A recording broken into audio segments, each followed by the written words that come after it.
In this next instance of disorderly conduct, a relatively inconsequential behavior was fixed without a fuss.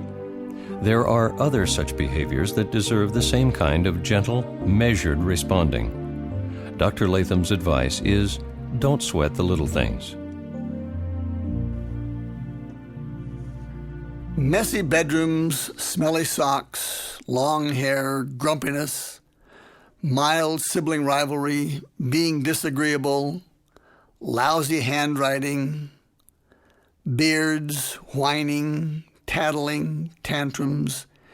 These and 1,000 other things have one thing in common.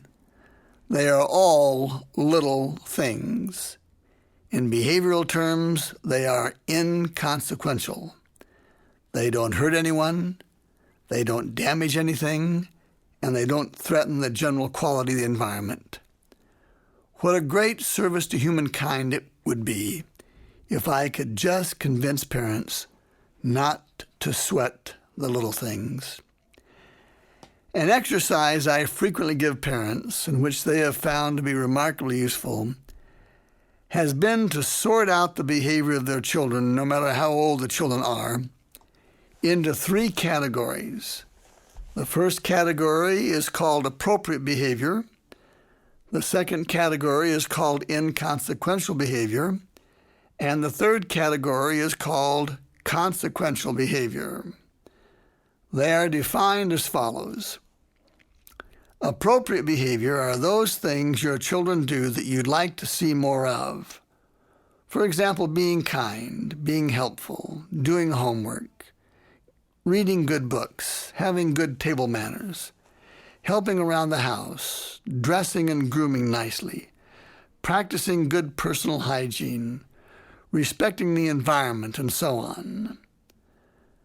Inconsequential behaviors are those behaviors which, though annoying, neither damage anything, hurt anyone, or disrupt the environment.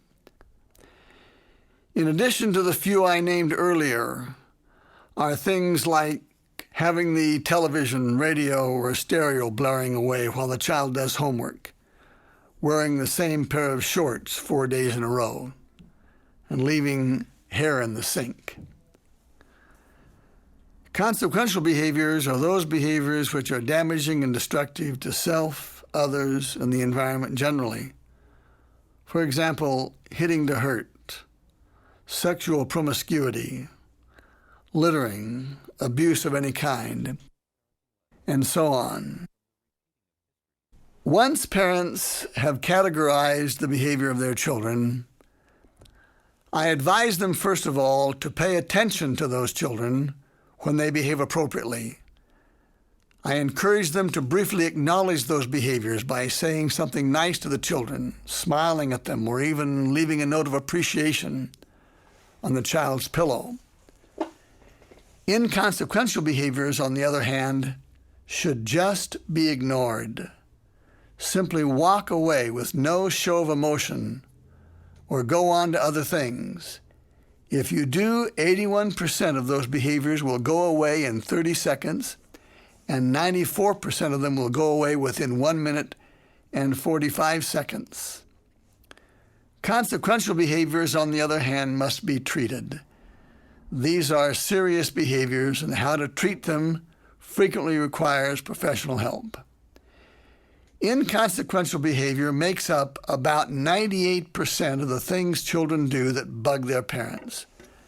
Attending to it, getting all worked up about it, sweating and swearing over it only makes things worse. And before you know it, the list of inconsequential behaviors grows. But if left alone, they will eventually go away without a trace. An experience from our child-rearing years serves to illustrate that. It has to do with messy rooms. Our 6 children pretty much represented the range of bedroom care, from orderly and neat as a pin to a public health hazard. Our response to that was to compliment our children when there were signs of orderliness and to just shut the door and our mouths when there weren't. Today, if you were to go into the homes of our 6 children, you will see the home they were raised in. How children keep their rooms as children is virtually unrelated to how they keep their homes as adults.